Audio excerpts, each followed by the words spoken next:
হরে কৃষ্ণ। আজ 11ই জুন বুধবার, পবিত্র জ্যৈষ্ঠ পূর্ণিমার দিন। আজকের দিনে অনেকেই ভক্তি এবং শ্রদ্ধার সহিত বট সাবিত্রীর ব্রত করবে, লক্ষ্মী নারায়ণের পুজো করবে। যে ব্রত পালন করার ফলে সংসারের সুখ শান্তি সমৃদ্ধি লাভ হয়ে থাকে। তাই আজকের এই শুভ দিনে আপনি ব্রত করেন কিংবা না করেন, তবে অবশ্যই উচিত প্রত্যেকের এই বট সাবিত্রীর বিশেষ ব্রত কথা শ্রবণ করা। এতে একটুকু হলেও এই ব্রতের ফল প্রাপ্ত করা যায়। তাই আজকের এ পর্বে আমরা সেই প্রসঙ্গে জানার চেষ্টা করব। সকলকে স্বাগতম জানাচ্ছি আমাদের এই ধর্মীয় তথ্যমূলক চ্যানেলে। আমরা চেষ্টা করি এরকমই সনাতন ধর্মের ধর্মীয় তথ্যগুলোকে আপনাদের সাথে উপস্থাপন করতে, শেয়ার করতে। তাই আসুন আগামী কিছুক্ষণ সময় একসঙ্গে ধৈর্য ধরে আজকের এই গুরুত্বপূর্ণ তথ্যগুলো জেনে নেই। আশা করছি আজকের এই তথ্যগুলো আপনাকে অবশ্যই সমৃদ্ধ করবে। ভালো লেগে থাকলে অবশ্যই একটি লাইক করে কমেন্টে আপনার ইষ্ট দেবতার নামটি অথবা জয় মা লক্ষ্মী দেবীর জয় একবার হলেও লিখে যাবার অনুরোধ জানাচ্ছি। দেখেন, এই পূর্ণিমা তিথি মা লক্ষ্মীর অত্যন্ত প্রিয় দিন।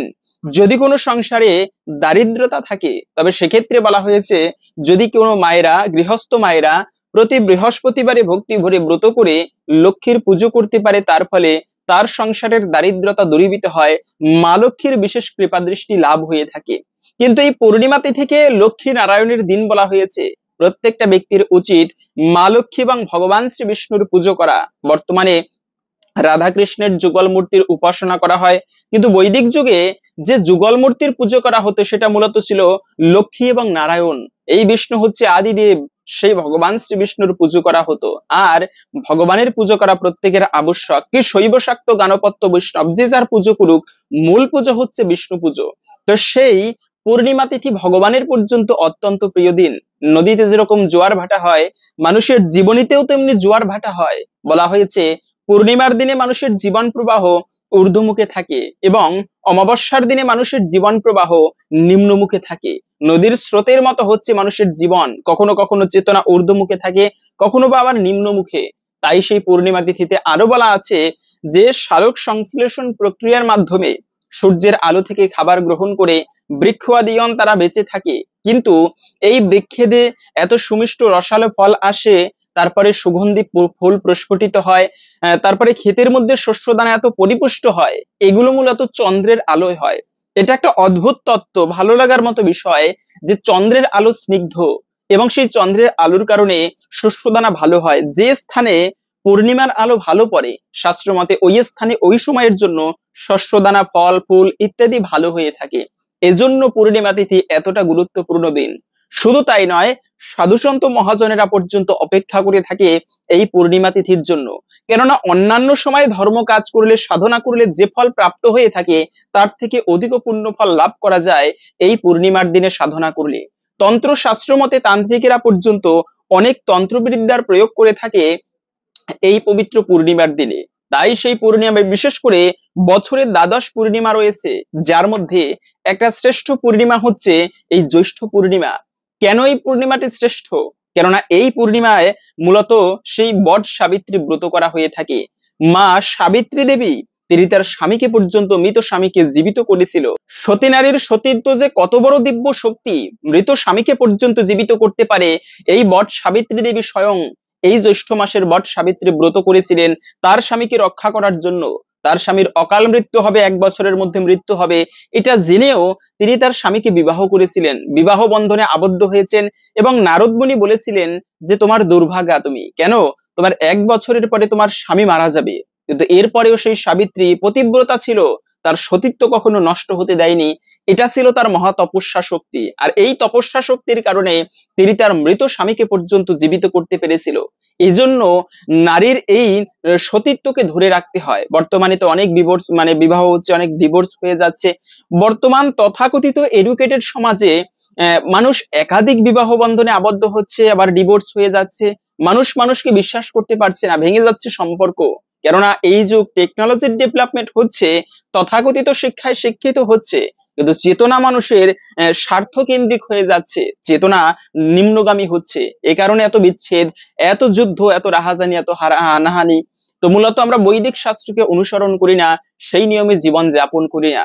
তো যাই হোক না কেন, বিবাহ প্রকৃতই একটা হয়, দ্বিতীয়বার বিবাহ হলে সেটা কিন্তু প্রকৃত বিবাহ হয় না। মন থেকে যদি বিচার করেন তবে বুঝতে পারবেন বিষয়টা। তাই এই সতী নারী হচ্ছে তিনি, যিনি এক পতিব্রতা, এক স্বামী ভিন্ন অন্য কোনো পুরুষকে তিনি মনে মনেও কখনো ইচ্ছা করেন না। নিজের স্বামীকে মানে স্বামীর জ্ঞান করেন, আর অন্য সবাইকে পিতার তুল্য জ্ঞান করেন যিনি, তিনি হচ্ছেন সতী নারী। কখনো অন্য কোনো পুরুষের দিকে কখনো মনে মনেও কুদৃষ্টিতে তাকান না। আর এই সতী নারীর যে কত বড় ধর্ম, স্বামীর উপরে জন্য কোনো কথা বলতে নেই, শাস্ত্রে বলা আছে। আমরা আবার একটা ভুল বুঝি, যদিও কথা প্রসঙ্গে আসলে তাই বলে দিচ্ছি, অনেকে আমরা বলি সংসার সুখী হয় রমণীর গুণে। কথাটা কিন্তু বাস্তব। যদি মায়েরা যদি ভালো হয়, সেই সংসার প্রকৃতির সুখ শান্তিতে সমৃদ্ধ হয়। এজন্য কোনো বাড়িতে ভুলক্রমেও এই পূর্ণিমার দিনে যে কার্যগুলো করা উচিত নয়, তার মধ্যে প্রথমত হচ্ছে কখনো কোনো মায়েদেরকে কখনো কষ্ট দিবে না। কেননা যে পরিবারে মায়েদেরকে কষ্ট দেওয়া হয়, নারীদেরকে আঘাত করা হয়, সেই পরিবারে কখনো সুখ আসে না। কিন্তু শাস্ত্রে তিন ধরনের লক্ষ্মীর কথা বলা হয়েছে। এক হচ্ছে ভগবান শ্রী বিষ্ণুর স্ত্রী স্বয়ং লক্ষ্মী দেবী। দ্বিতীয়ত হচ্ছে স্বর্গে যারা দেবীগণ বাস করে তাদেরকেও লক্ষ্মী বলা হয়, স্বর্গলক্ষ্মী। এবং তৃতীয়ত হচ্ছে গৃহলক্ষ্মী। এই যে গৃহে প্রতিটা বধূমাতাগণ, তারাও এক একটা লক্ষ্মীর স্বরূপ, সেই মা লক্ষ্মীর অংশস্বরূপ সেই বধূমাতাগণ। আর তাদের যদি কষ্ট দেওয়া হয়, তবে সেই গৃহে কখনো প্রকৃত লক্ষ্মী দেবী অবস্থান করে না, সেই গৃহে কখনো সুখ সমৃদ্ধি আসে না। এজন্য কখনো কোনো লক্ষ্মী দেবীকে, কোনো মায়েদেরকে ভুলক্রমেও কখনো কষ্ট দেওয়া উচিত নয়। বিশেষ করে সেই সতী নারীর সতীত্ব, এজন্য মায়েদের উচিত, ওই যে আমরা বলি সংসার সুখী হয় রমণীর গুণে, কিন্তু যদি গুণবতী স্বামী থাকে তার সনে, স্বামীকেও সেরকম হতে হবে। এজন্য মূলত স্বামীর উপরে কথা বলবে না, স্বামীকেও বোঝা উচিত, সেরকম আচরণ করা উচিত। তবে বলা আছে এটা শাস্ত্রে, স্বামী যদি কুৎসিত হয়, বিকলাঙ্গও হয়, এমনকি স্বামী যদি ভিখারিও হয়, কখনো তাকে পরিত্যাগ করা উচিত নয়। এটা হচ্ছে সতী নারী, যিনি কখনো স্বামীর উপরে চলবে না, স্বামীর আনুগত্যে থেকে জীবন যাপন করবে। তবে তার মধ্যে যে সতীত্ব শক্তি আসে, এই দিব্য শক্তির কারণে তিনি ভগবানকে পর্যন্ত পরাভূত করতে পারেন, এমন ইতিহাস কিন্তু শাস্ত্রে পাওয়া যায়। এই যে তুলসী দেবী, বৃন্দা দেবী, তার এত শক্তি ছিল, মানে তার নারীর সতীত্ব শক্তি, যে কারণে সেই তার স্বামী শঙ্খচূড় দৈত্যকে প্রভু শিব পর্যন্ত পরাজিত করতে পারেনি। কেন? তার এটা রক্ষা কবচ হয়েছিল। সেই শঙ্খচূড়ের যতদিন পর্যন্ত তার স্ত্রীর সতীত্ব নষ্ট না হবে, কেউ তাকে বধ করতে পারবে না। বুঝতে পারেন তাহলে সতীত্ব কি জিনিস? তখন ভগবান শ্রী বিষ্ণু ছদ্মবেশ ধরে সেই তুলসী মহারানীর সতীত্বকে নষ্ট করেছিল। এরপরে সেই শিব তাকে বধ করতে পেরেছিল শঙ্খচূড় দৈত্যকে। তো এটা হচ্ছে বিষয়, সতী নারীর সতীত্ব। তো যাই হোক, মূলত সেই সাবিত্রী দেবী, তিনি এই জ্যৈষ্ঠ পূর্ণিমার দিনেই সেই সাবিত্রীর, বট সাবিত্রী ব্রত পূজা করেছিলেন। এবং এই দিনে বটবৃক্ষের পুজো করা হয়। বটবৃক্ষ, এই যে ধর্মানুষ্ঠান করতে গেলে, পুজো পার্বণ করতে গেলে বট পত্র লাগে, তারপরে হচ্ছে সেখানে ঘটে স্থাপন করতে হয়, অনেক কিছু লাগে। তার মধ্যে একটা বিষয় হচ্ছে বট গাছের পাতা লাগে। আর এই বটবৃক্ষে তিনজন দেবতা অবস্থান করে, ব্রহ্মা বিষ্ণু মহেশ্বর। বিশেষ করে বট গাছে মহেশ্বর কিন্তু অবস্থান করে সর্বদা। তাই সেই স্থানে এই বট সাবিত্রী ব্রতের দিনে তথা পূর্ণিমার দিনে, আজকের এই শুভ দিনে, অনেকেই কিন্তু ধূপকাঠি, প্রদীপ, মোমবাতি, তারপরে হচ্ছে একটুকু মিষ্টি আদি দিয়ে ভোগ নিবেদন করবে। এটি আপনারা করতে পারেন। বৃক্ষ পূজা সনাতন ধর্ম বড় উন্নত শাস্ত্র, কোন ধর্মেই বৃক্ষ পুজোকে অনুমোদন করেনি। কিন্তু সনাতন ধর্মে কেন করে ভক্তরা?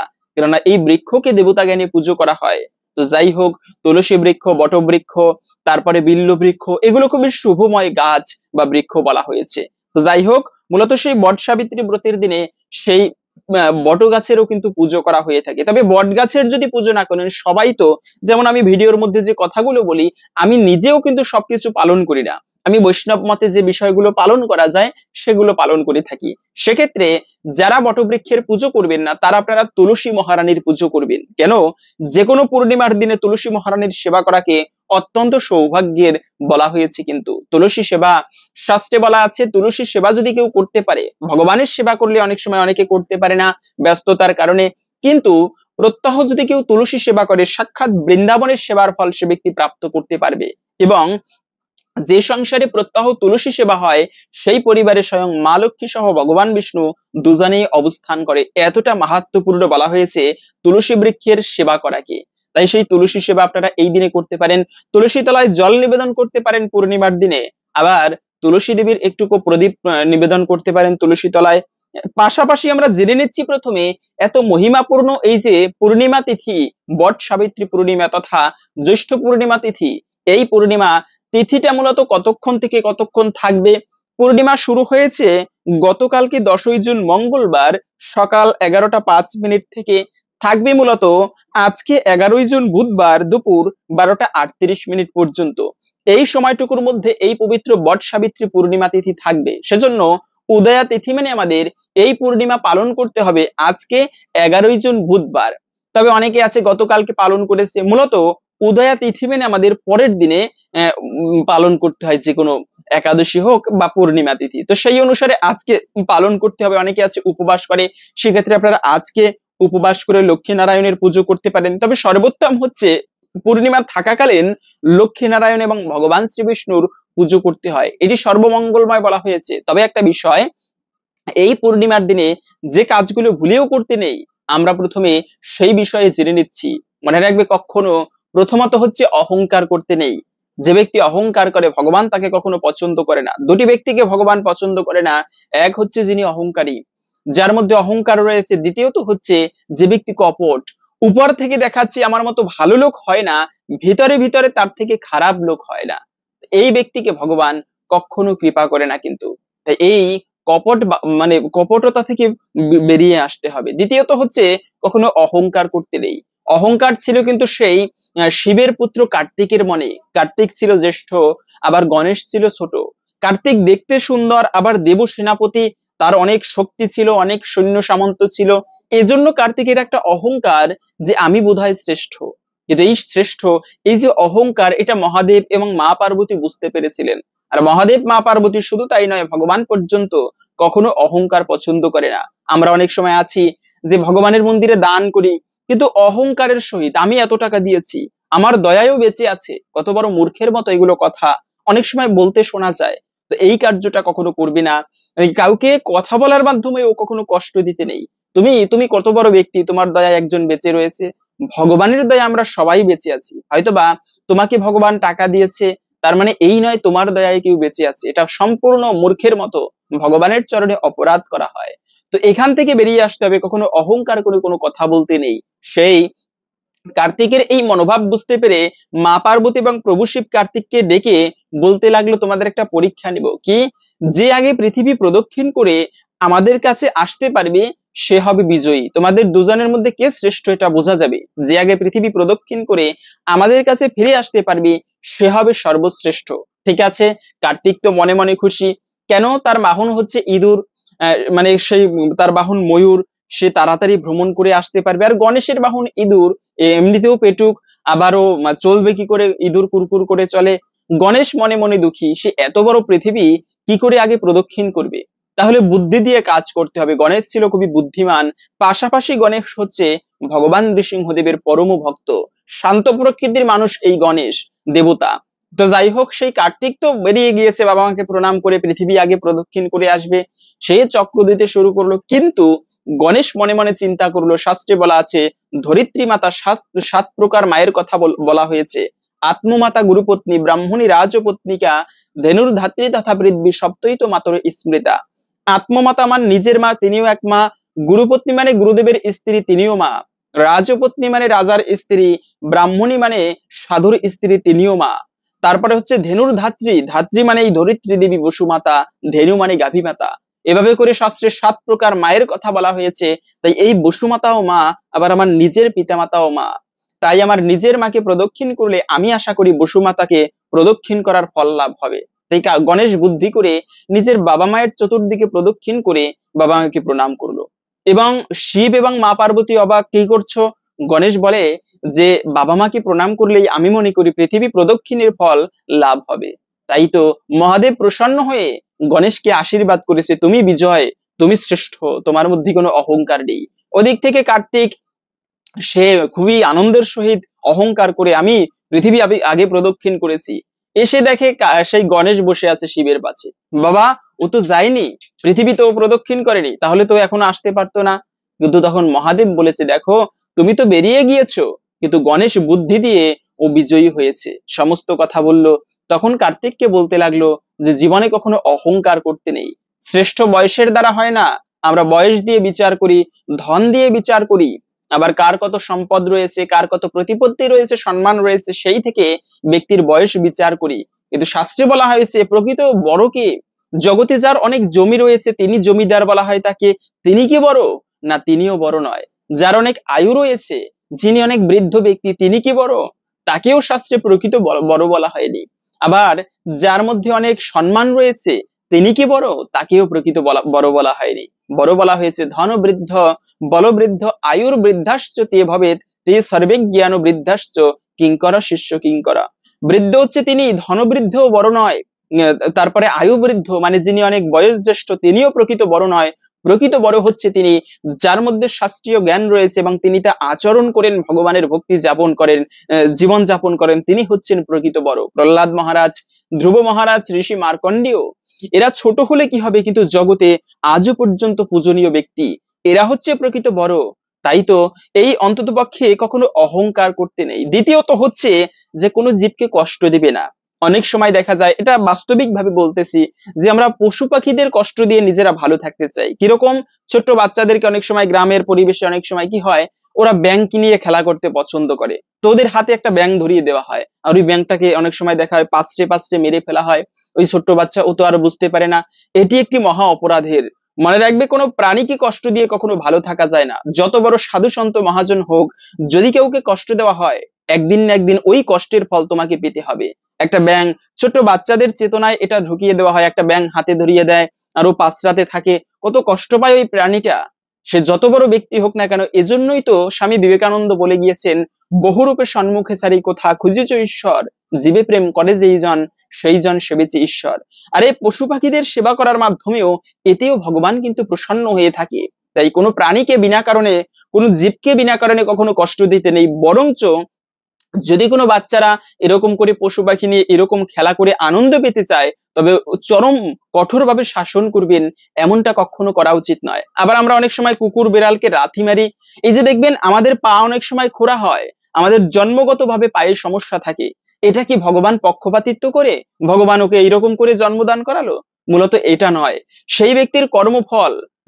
আজকে তুমি যেটা করবে, মনে রাখবে সময় বড় নিষ্ঠুর। আজকে সময় তোমার পক্ষে রয়েছে, কালকে তোমার বিপক্ষে চলে যাবে। তাই এমন কোনো কার্য করতে নেই যার মাধ্যমে কোনো ব্যক্তি কষ্ট পায়। তাই সেটা হোক এই পূর্ণিমার দিন বা যে কোনো দিনে, কোনো প্রাণীকে কষ্ট দিতে নেই। অনেক সময় কুকুরকে লাথি মারা হয়, বিড়ালকে, পশু পাখিকে লাথি মারা হয়, এতে কিন্তু সেই প্রাণীটা কষ্ট পায়। আর ওই যে লাথি মেরেছে যে পা দিয়ে, একদিন না একদিন সেই পায়ে একটুকু হলেও ওই যে প্রাণীটার একটা দুঃখের নিঃশ্বাস, তার ফলে তাকে একদিন না একদিন কষ্ট পেতে হবে। তো এটা ভালো করে মনে রাখবেন, কখনো কোনো প্রাণীকে কোন সময়, সে হতে পারে বৈষ্ণব, হতে পারে সাধারণ ব্যক্তি, অথবা যেই হোক না কেন, এমনকি একটা কথা বলার মাধ্যমেও যেন কেউ কষ্ট না পায়। আবার আমরা আছে একটুকু খোঁচা মেরে একজনকে আনন্দ পাই মনে মনে, ভালো খোঁচা মারতে পারি কথায়, তো এমনটা কখনো করা উচিত নয়। এটিও একটি অপরাধের কিন্তু। তো এই বিষয়গুলো মেনে আমাদের অন্তত পক্ষে এই পূর্ণিমার দিনে চলতে হবে। আবার আমরা অনেক সময় লক্ষ্মী পুজো করি ধুমধামে, কিন্তু বাড়িতে ঝগড়াঝাটি করি। কিন্তু যে কোনো শুভ দিনে বাড়িতে ঝগড়া করা, সব থেকে অলক্ষীর একটা বড় গুণ হচ্ছে বেশি বেশি ঝগড়া করা, এটা অলক্ষীর বড় গুণ। তাই যে স্থানে ঝগড়া করা হয় ওখানে কিন্তু লক্ষ্মী দেবী অবস্থান করতে পারে না। তাই বিশেষ করে এই পূর্ণিমার দিনে ঝগড়া করা উচিত নয়। আবার খাবারের ক্ষেত্রে বলা হয়েছে যে কোনো পূর্ণিমা এবং অমাবস্যার দিনে কখনো আমিষ খাবার ভক্ষণ করতে নেই, যা তো আমরা আগের পর্বে বলে দিয়েছি। তো যাই হোক, পাশাপাশি হচ্ছে এই পূর্ণিমার দিনে আপনি যদি ব্রত করতে পারেন কিংবা না পারেন, তবে আর একটা কার্য করতে পারেন, সেটা হচ্ছে বৈষ্ণবের সেবা দেওয়া। কেন? জগতে বৈষ্ণব সেবা সর্বোত্তম। মহাদেবকে মা পার্বতী বলেছিলেন যে দেবী, এই জগতে কার আরাধনা করা শ্রেষ্ঠ? কেউ করে কালী পুজো, কেউ করে দুর্গা পুজো, কেউ করে শিবের পুজো, প্রকৃত কার উপাসনা করা শ্রেষ্ঠ? তখন মহাদেব বলেছিল, দেবী, আরাধনানাম সর্বেশাম বিষ্ণুর আরাধনাম পরাম তস্মাৎ পরতরম দেবী তদীয়ানাম সমার্চনাম। জগতে যত প্রকার আরাধনা রয়েছে, সব থেকে শ্রেষ্ঠ উপাসনা হচ্ছে ভগবান বিষ্ণুর পুজো করা। এর থেকে শ্রেষ্ঠ কোনো পুজো নেই। তবে সেই বিষ্ণু পুজো করাও সর্বোত্তম নয়, তার থেকেও শ্রেষ্ঠ হচ্ছে তার ভক্তের উপাসনা করা। কেন? ভক্তের আশীর্বাদ হলে, এই যে সাবিত্রীর, এই পূর্ণিমার দিনে বট সাবিত্রীর যে ব্রত, সেই সাবিত্রী তার স্বামীকে কিভাবে বাঁচাতে পেরেছিল। কেননা যখন সাবিত্রী মনোনীত করেছিল, আমার স্বামী, আমি বরণ করব অমুক ব্যক্তিকে স্বামী হিসেবে, তখন নারদ বলেছিল যে তুমি যাকে বর হিসেবে মনে মনে চাচ্ছ পেতে, সে কিন্তু তার 1 বছর পরে মৃত্যু হবে। কিন্তু এই সাবিত্রী তার কথায় অনড়, আমি অমুককেই বিবাহ করব। তখন আপনি আমাকে আশীর্বাদ করুন। তখন নারদ মুনি আশীর্বাদ করেছিল, আমি তোমাকে সদাবা হওয়ার আশীর্বাদ করলাম। আর এই যে বৈষ্ণবের আশীর্বাদ, এই কারণে কিন্তু সেই সাবিত্রী তার স্বামীকে পুনরুজ্জীবিত করতে পেরেছিল। শুধু তাই নয়, তার হারানো রাজ্য ফিরে পেয়েছিল। এ হচ্ছে মূলত বিষয়। বৈষ্ণবের কৃপা হলে জগতে অসম্ভব বলে কিছু নেই। তাই সারিয়া বৈষ্ণব সেবা নিস্তার পায়াছি কেবা, প্রত্যেকটা মানুষের উচিত জীবনে একবার হলেও বৈষ্ণবের সেবা করা উচিত, ভক্তদের সেবা করা উচিত।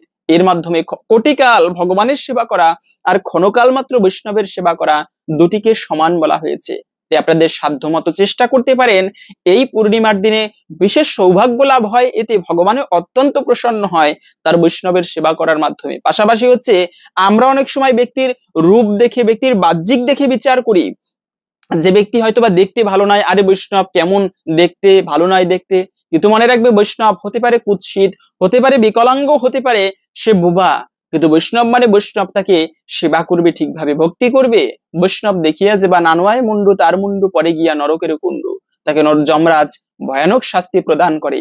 তো এই বিষয়টা মনে রাখতে হবে। এমনকি এই বিষধর্মী রাজা, সেও কিন্তু অপরাধ করেছিল, যার ফলে তিনি কালিয়নাগ হয়েছিল বৈষ্ণবের চরণে অপরাধের ফলে, যা আমরা ইতিপূর্বে আলোচনা করেছি। তাই কখনো কোনো বৈষ্ণবের চরণে কষ্ট দেওয়া উচিত নয়।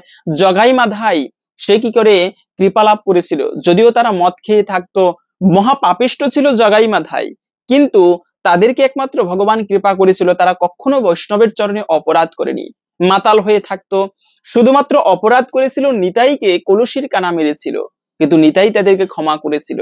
তো যাই হোক, এগুলো মূলত ভিন্ন বিষয়। তবে সেই দেখেন, বৈষ্ণবের কৃপা হলে কি হয়, জগতে সেই সাবিত্রী পর্যন্ত তার মৃত স্বামীকে জীবিত করতে পেরেছিল। এজন্যই তো বৈষ্ণবের প্রণাম মন্ত্র হচ্ছে বাঞ্ছাকল্প তরুভ্যশ্চ। যারা বাঞ্ছাকল্প তরুর মতো সকলের মনোবাসনা পূর্ণ করতে পারে, সে হচ্ছে বৈষ্ণব, সে হচ্ছে মহাজন, ভগবানের সব থেকে আপন জন। তাই আপনারা এই দিনে বৈষ্ণব সেবা দিতে পারেন। তবে একটা বিষয় হচ্ছে, এই পূর্ণিমার দিনে আর একটা কার্য করতে পারেন। অনেকে বলে থাকে যে আমার জীবনে বেশি বেশি বিপদ আপদ হয়, বা সন্তানের জীবনে বেশি বেশি অমঙ্গল অশুভ লেগেই রয়েছে, কিছুতেই ভালো হচ্ছে না, রোগ ব্যাধি লেগে রয়েছে। তবে সেক্ষেত্রে এই কার্যটি আপনারা করতে পারেন। ভগবান নৃসিংহদেব হচ্ছে ভক্ত রক্ষক। তার ভক্ত যদি বিপদে পড়ে, তবে ভগবান নৃসিংহদেবকে স্মরণ করবেন।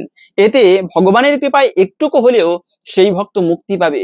ভগবান নৃসিংহ, এজন্য দেখবেন যে যে কোনো ইসকন ভক্তরা কণ্ঠে একটা তাবিজের মতো রাখে, ওটা তাবিজ নয়, ওটা আসলে কবচ। ওই নৃসিংহ কবচ যদি কেউ ধারণ করে, তবে অন্তিমে সে ব্যক্তি বৈকুণ্ঠ ধাম প্রাপ্ত করবে। এমনকি এর এত মাহাত্ম্য, যে স্থানে সেই কবচ অবস্থান করে তার মধ্যে কোনো অশুভ শক্তি আসতে পারে না, কারো সাধ্য নেই তার ক্ষতি করতে পারে। প্রতিদিন এই কবচ পাঠ করলে সে ব্যক্তি দেবলোকে পর্যন্ত বিজয়ী লাভ করতে পারে, এতটা মাহাত্ম্যপূর্ণ এই কবচ। তো যাই হোক, মূলত বিপদে পড়লে সেই নৃসিংহদেবের উদ্দেশ্যে আপনারা 108 বার তুলসী পত্র, 108টা তুলসী পত্র নিয়ে প্রতিদিন সকালবেলা অথবা যে কোনো শুভ দিনে সেই 108 নাম নৃসিংহদেবের উচ্চারণ করে আপনারা ভগবান নৃসিংহদেবকে সেই তুলসী পত্র নিবেদন করতে পারেন। এর ফলে বলা হয়েছে সেই ব্যক্তির অমঙ্গল কেটে যায়, বিপদ দূরীভূত হয় ভগবান নৃসিংহদেবের কৃপায়। আরে প্রহ্লাদ মহারাজকে কতবার মারতে চেয়েছে তার পিতা, আগুনে ফেলে দিয়েছে, পাহাড় থেকে ছুঁড়ে মেরেছে, কিন্তু প্রহ্লাদের কোনো ক্ষতি হয়নি। প্রহ্লাদ আনন্দে সেই ভগবানের নাম করতো। একবার তো এমন হয়েছে যে প্রহ্লাদকে মাঝখানে বসিয়ে রেখে চারপাশ থেকে ত্রিশূল ছুঁড়ে মারা হচ্ছিল, কিন্তু প্রহ্লাদ মহারাজ, ছোট্ট প্রহ্লাদ, সে তো ভগবানের নাম গুণাগুণ করতেছে, সেই ত্রিশূল মানে সুচালো ধারালো সেই অস্ত্র প্রহ্লাদের গায়ে পুষ্প হয়ে এসে পড়েছে, সুগন্ধি পুষ্প। তাহলে চিন্তা করেন, ভগবান হরি যাকে রক্ষা করে কে তারে মারিতে পারে? জগতের কারো সাধ্য নেই, ভগবান যাকে রক্ষা করে তার চুল পরিমাণ ক্ষতি করতে পারে। যার প্রমাণ হচ্ছে কিন্তু এই প্রহ্লাদ মহারাজ। আর সেই ভগবান নৃসিংহদেবের কৃপা হলে কোনো বিপদ আপনার কোনো ক্ষতি করতে পারবে না। বিশেষ করে এই পূর্ণিমার দিনে, আজকের এই শুভ দিনে আপনারা আর একটা কাজ করতে পারেন, সেটা হচ্ছে ভগবান নৃসিংহদেবকে 108টা তুলসী পত্র চন্দন মিশ্রিত করে ভগবানের চরণে নিবেদন করতে পারেন। আর তুলসী পত্র নিবেদনের নিয়ম আমরা অনেকে জানি না। মনে রাখবে, অনামিকা এবং বৃদ্ধাঙ্গুষ্ঠী দ্বারা তুলসী পত্রের বোটা স্পর্শ করে চন্দন মিশ্রিত করে এতৎ সচন্দনা তুলসী পত্রম ওম শ্রী নৃসিংহায় নিবেদয়ামি নমঃ এমন মন্ত্র বলে ভগবানের চরণে নিবেদন করতে হয়। এভাবে করে 108টা মন্ত্র বলে, নাম বলে, তারপরে 108টা তুলসী পত্র ভগবানের চরণে নিবেদন করতে হয়। তবে একটা বিষয় মনে রাখবে, পূর্ণিমার দিনে কিন্তু তুলসী পত্র চয়ন করা যাবে না। আজকে 11টা পর্যন্ত এই পূর্ণিমা তিথি থাকবে, দুপুর 12টা 38 পর্যন্ত থাকবে। তো আজকে এই পূর্ণিমা থাকাকালীন কখনো তুলসী পত্র চয়ন করা যাবে না। পূর্ণিমা না থাকলে, পূর্ণিমা তিথি ছেড়ে গেলে তখন আপনারা তুলসী পত্র চয়ন করতে পারবেন। কেননা পূর্ণিমা, অমাবস্যা, একাদশী, দ্বাদশী এই সমস্ত দিনে ভুলক্রমেও কখনো তুলসী পত্র চয়ন করতে নেই। এতে হরির মস্তক ছেদন করলে যে পাপ হয় সেই পাপের ভাগী হতে হয়। তো মনে রাখবে এমনটা কখনো করতে নেই। দ্বিতীয়ত হচ্ছে তুলসী পত্র চয়ন করতে গিয়ে আমরা জুতো পায়ে দিয়ে তুলসী পাতা তুলি, আবার অনেকে আছে নখ দিয়ে তুলসী পাতা তুলি। কিন্তু মনে রাখবে এর একটা নিয়ম রয়েছে। তুলসী মহারানী সাধারণ কোনো বৃক্ষ নয়, ভগবান বিষ্ণুর 4জন স্ত্রী, যার মধ্যে একজন প্রধানা মহিষী হচ্ছে এই তুলসী মহারানী। প্রথমে তুলসী বৃক্ষের কাছে গিয়ে ক্ষমা প্রার্থনা করতে হয়, হে দেবী, তোমার পত্র চয়ন করব, কৃপা করো যেন কোনো অপরাধ না হয়। চয়নোদ্ভব দুঃখাম চ ইয়ৎ হৃদি তব বর্তাতে তৎ ক্ষমস্ব জগন্মাথ বৃন্দাদেবী নমস্তুতে। হে বৃন্দাদেবী, ভগবানের প্রেয়সী, তুমি আমাকে ক্ষমা করো। তোমার পত্র চয়ন করতে গিয়ে যদি কোনো দুঃখের উদয় ঘটিয়ে থাকি, তোমার হৃদয়ে বিন্দু মাত্র ব্যথা দিয়ে থাকি তোমার, তবে আমাকে ক্ষমা করো। এভাবে করে তারপরে নখ দিয়ে নয়, অনামিকা এবং বৃদ্ধাঙ্গুষ্ঠী দ্বারা তুলসী পত্রের বোটা ধরে তারপরে ছিটতে হয়। এভাবে চয়ন করতে হয় ভগবানের পুজোর জন্য, এবং জুতো পায়ে দিয়ে নয়, এভাবে ভক্তির সহিত তারপরে ভগবানের উদ্দেশ্যে এই তুলসী পত্র চয়ন করতে হয়। পাশাপাশি হচ্ছে এই শুভ দিনে আপনারা চেষ্টা করতে পারেন একটু ভালো ফল, যেমন এটি জ্যৈষ্ঠ মাস বড়ই পুণ্যের মাস। এই মাসটিও মনে রাখবে দ্বাদশ মাসের মধ্যে একটা অন্যতম মাস হচ্ছে জ্যৈষ্ঠ মাস। এই মাসে ভালো ভালো রসালো ফল পাওয়া যায়। তাই এই চেষ্টা করতে পারেন আজকের এই শুভ দিনে আপনারা ব্রত করেন কিংবা না করেন, তবে তা হচ্ছে কিছু ভালো ভালো ফল মানে ভালো করে প্রস্তুত করে ভগবানকে ভোগ নিবেদন করতে পারেন। লক্ষ্মী নারায়ণের প্রসাদ, প্রসাদে সর্ব দুঃখানাম হানিরস্য উপজায়তে, প্রসাদের মাধ্যমে সমস্ত দুঃখ দূরীভূত হয়। তাই আপনারা এই শুভ দিনে ভগবানের উদ্দেশ্যে বিশেষ ফল ভোগ নিবেদন করতে পারেন, এবং সেই প্রসাদ সকলের মধ্যে, বিশেষ করে বাচ্চাদের মধ্যে বিতরণ করবেন। কেননা ভগবান প্রসাদের মাধ্যমে বেশি কৃপা করে এই কলিযুগের জীবদের। কলিযুগে দুটি ধর্ম বিদ্যমান, এক হচ্ছে নাম সংকীর্তন করা, দ্বিতীয়ত হচ্ছে ভগবানের প্রসাদ গ্রহণ করা। তাই সেই প্রসাদ আপনারা, বিশেষ করে ফল প্রসাদ, এই দিনে তো ভুলেও আমিষ ভক্ষণ করতে নেই, তবে আপনারা ফল প্রসাদ ভগবানকে নিবেদন করবেন এবং সেই প্রসাদ সকলকে বিতরণ করবেন। শুধু তাই নয়, শাস্ত্রে বলা আছে যদি কারো দুর্ভাগ্য থাকে, গ্রহদোষ থাকে, তবে সেক্ষেত্রে ভগবানের ভোগ যদি দর্শন করা হয় তবে তার দুর্ভাগ্য নাশ হয়ে থাকে। এতটা গুরুত্বপূর্ণ হচ্ছে প্রসাদের মহিমা। পাশাপাশি হচ্ছে এই শুভ দিনে আপনারা ব্রত না করলেও এই ব্রত মাহাত্ম্য কথা শ্রবণ করে একটা প্রদীপ ঠাকুরের উদ্দেশ্যে বা ভগবানের উদ্দেশ্যে প্রজ্বলিত করে রাখবেন। এতে একটুকু হলেও এই ব্রতের ফল প্রাপ্ত করা যায়। আপনারা এই দিনে বিশেষ করে শাস্ত্র কথা পাঠ করা, ব্রত মাহাত্ম্য শ্রবণ করা এবং প্রদীপ প্রজ্বলন করা। কেননা যে বাড়িতে প্রতিদিন ঠাকুর ঘরে সন্ধ্যাকালে প্রদীপ প্রজ্বলিত হয় না, সেই বাড়িতে অলক্ষ্মী বাস হয়, সেখানে লক্ষ্মী দেবী অবস্থান করতে পারে না। এজন্য সন্ধ্যাকালে মানে প্রধান দরজা কখনো বন্ধ রাখতে নেই। শাস্ত্রে এরকম পাওয়া যায় যে সন্ধ্যাকালে সকলের বাড়ি দিয়ে মানে দরজা দিয়ে লক্ষ্মী দেবী গৃহে প্রবেশ করে। তাই সন্ধ্যাকালে দরজা কখনো বন্ধ রাখতে নেই। এমনকি প্রতিদিন ঠাকুর ঘরে প্রদীপ প্রজ্বলিত করা উচিত। ঠাকুর ঘর যে বাড়িতে অন্ধকার থাকে সেই বাড়িতে অলক্ষ্মী ভর করে থাকে, কিন্তু এটা বিশেষভাবে মনে রাখতে হবে। তাই কখনো উচিত নয় ঠাকুর ঘর অন্ধ রাখা। আপনারা সন্ধ্যাকালে একটা প্রদীপ প্রজ্বলিত করতে পারেন। এই প্রদীপেরও অনেক মহিমা শাস্ত্রে পাওয়া যায়। একজন সাধু একটা প্রদীপ ভগবানের উদ্দেশ্যে প্রজ্বলিত করে রেখেছেন। একটা ইঁদুর সেই প্রদীপ ঘিয়ের প্রদীপ ছিল, তো ইঁদুরটা ছিল ক্ষুধার্ত, সে প্রদীপের তেল খেতে গিয়ে আগুনে পড়ে দেহত্যাগ করেছে, মারা গিয়েছে। তো চিত্রগুপ্ত তার এত পুণ্য দিল, যেহেতু সেটি ছিল ভগবানকে নিবেদন করা প্রদীপ, মহাপুণ্যের অগ্নি, সেই শিখায় তার মৃত্যুবরণ হয়েছে, অগ্নিতে দেহত্যাগ করেছে। তাই পরের জন্মে যমরাজ সেই ইঁদুরকে রাজা করে জন্মদান করালো। তাহলে বুঝতে পারেন প্রদীপ নিবেদন করার মাহাত্ম্য কতটা। এমনকি যে ব্যক্তি প্রতিদিন আকাশ প্রদীপ নিবেদন করে, তার বংশ পূর্বপুরুষ নরকে থাকলেও তারা উদ্ধার মুক্তি লাভ করতে পারে। এজন্য প্রত্যেকের প্রদীপ দান করা উচিত। বিশেষ করে যে কার্তিক মাস, দামোদর মাস, সবাই কিন্তু প্রদীপ নিবেদন করে, এতে অনেক মহিমা পাওয়া যায়। তো যাই হোক, এখন আমরা জেনে নিচ্ছি ভিডিওর মূল প্রসঙ্গ, এই বট সাবিত্রীর বিশেষ ব্রত কথা। আসুন সকলে ধৈর্য ধরে এই জ্যৈষ্ঠ পূর্ণিমার বিশেষ ব্রত কথা শ্রবণ করি। শ্রবণম মঙ্গলম। সনাতন ধর্মে নববিধা ভক্তির প্রথমত হচ্ছে শ্রবণ করা। শ্রবণ করলেই বিশেষ মঙ্গল সাধিত হয়। তাই আসুন আমরা ধৈর্য ধরে এখন এই বট সাবিত্রী তথা জ্যৈষ্ঠ পূর্ণিমার বিশেষ ব্রত কথা জেনে নিচ্ছি। বট সাবিত্রীর ব্রত কথা। মহাভারতে বনপর্বে যখন যুধিষ্ঠির মহারাজ ভগবান শ্রীকৃষ্ণকে দ্রুপদ কন্যার তুল্য পতিব্রতার কথা জানতে চান, তখন মার্কণ্ডেয় তাকে রাজকন্যা সাবিত্রীর ইতিহাস কাহিনী শ্রবণ করান। বলেন, সাবিত্রী কুল স্ত্রীর মতো সমস্ত সৌভাগ্য লাভ করেছিলেন। মদ্র দেশের পরাক্রমশালী ধর্মাত্মা রাজা অশ্বপতি দীর্ঘ 18 বছর ধরে সন্তান কামনায় সাবিত্রী দেবীর উদ্দেশ্যে হোম করেন। দেবীর কৃপায় রাজীব লোচনা লক্ষ্মীর ন্যায় এক কন্যা সন্তান তাদের ঘরে জন্ম নেয়। দেবী সাবিত্রীর কৃপা প্রাপ্তির জন্য কন্যার নাম সাবিত্রী রাখা হয়।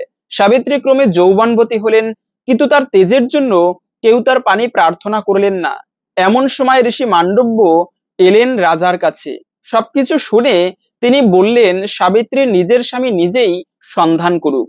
কিছুকাল পরে সাবিত্রী জানায়, শাল্ব দেশের রাজা দুষ্মত সেন এবং রানী মালবিকার পুত্র সত্যবানকে স্বামী হিসেবে মনোনীত করেছেন তিনি। কিন্তু রাজা দুষ্মত সেন অন্ধ হয়ে যাওয়ায় শত্রু সুযোগ পেয়ে তার রাজ্য হরণ করে। তিনি স্ত্রী পুত্র ধন সহ এখন মহারণ্যে থাকেন। পুত্র সত্যবান মহান দাতা, ব্রাহ্মণ সেবী সত্যবাদী এবং চন্দ্রের ন্যায় প্রিয় দর্শন। সাবিত্রীর কথা শুনে নারদ মুনি বললেন, হায় ভগবান, কি দুর্ভাগ্য! সাবিত্রী না জেনে সত্যবানকে বরণ করেছে। 1 বৎসর পর তার মৃত্যু হবে। কিন্তু নিজ সিদ্ধান্তে অনড় সাবিত্রী সত্যবান ছাড়া অন্য কাউকে বিয়ে করতে রাজি হলেন না। সাবিত্রী নারদের কাছে আশীর্বাদ ভিক্ষা করলেন। নারদ সদাবা হবার আশীর্বাদ দিয়ে চলে গেলেন। এরপর বাবা মায়ের আশীর্বাদ দিয়ে ধুমধাম করে বিবাহ সম্পন্ন হলো। সাবিত্রী সত্যবান তপবনে মহা আনন্দের সংসার যাপন করতে লাগলো। কিন্তু সাবিত্রী নারদের কথা স্মরণে রাখলেন। সত্যবানের আয়ু শেষ হতে যখন আর 4 দিন বাকি, সাবিত্রী ত্রিরাত্রি ব্রত করলেন লক্ষ্মীনারায়ণের উদ্দেশ্যে। নিয়ম মতো ব্রত সমাপ্তি হলো।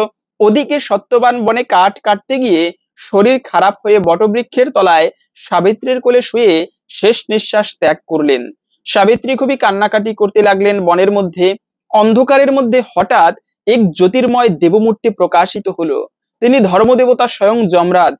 সাবিত্রী এতটাই পতিব্রতা যে যমের দূতেরা তার কাছ থেকে তার স্বামীকে নিয়ে যেতে পারছেন না। তাই স্বয়ং যমরাজ সেখানে উপস্থিত হয়েছেন। যমরাজ সত্যবানের দেহ থেকে অঙ্গুষ্ঠ পরিমাণ পুরুষ পাশবদ্ধ করে টেনে নিলেন এবং সেই স্থান ত্যাগ করলেন। সাবিত্রী যমরাজের পশ্চাৎ অনুসরণ করতে লাগলেন এবং বললেন, স্বামী যখন থাকছে না তখন আমাকেও নিয়ে যান ওর সঙ্গে। যমরাজ বললেন, তোমার আয়ু শেষ হয়নি, তাই সঙ্গে যেতে পারবে না। অন্য কিছু তুমি বর চাইতে পারো। সাবিত্রী তার অন্ধ শ্বশুরের চোখ দুটি ফেরত চাইলেন। তথাস্তু বলে যম চলতে শুরু করলেন। সাবিত্রী আবারও যমের পিছু নিলেন। সাবিত্রীর নানান কথায় সন্তুষ্ট হয়ে যমরাজ আরো 3টি বর দিলেন। প্রথম বরে যমরাজ সাবিত্রীর শ্বশুরের রাজ্য ফিরিয়ে দিলেন। দ্বিতীয় বরে সাবিত্রীর পিতার শতপুত্রের বর দিলেন। তৃতীয় বরের জন্য সাবিত্রী বললেন, আমার গর্ভে সত্যবানের ঔরসে যেন বলবীর্যশালী শতপুত্র হয়। যমরাজ তথাস্তু বলে সত্যবানকে নিয়ে চললেন। সাবিত্রী তখন বললেন, সাধুজন তার ধর্মপথে থাকেন সর্বদা, তারা দান করে কখনো অনুতপ্ত হয় না। আপনি আমার স্বামীর ঔরসে শতপুত্র হবার বর দিয়েছেন বটে, কিন্তু আবার স্বামীকে নিয়েই চলে যাচ্ছেন। তাহলে কি করে আমার স্বামীর ঔরসে শতপুত্র আমি প্রাপ্ত করব? যমরাজ চিন্তায় পড়ে গেলেন এবং সত্যভ্রষ্ট হবার ভয়ে সত্যবানকে পাশমুক্ত করে নবজীবন দিলেন। যমরাজ চলে গেলেন এবং সাবিত্রীর সত্যবানের মৃতদেহের কাছে ফিরে এসে স্বামীর মাথা কোলে তুলে নিলেন। কিছুক্ষণের মধ্যে স্বামীর চেতনা ফিরে এলেন এবং যমরাজের সকল আশীর্বাদ ফলপ্রসূ হলো। যথাকালে সাবিত্রীর শতপুত্র হলো। শাস্ত্রমতে এই সাবিত্রীর উপাখ্যান যে ব্যক্তি ভক্তি ভরে শ্রবণ করেন, তার সে ব্যক্তি জীবনে সুখী এবং সর্ববিষয়ে সিদ্ধিকাম হয়।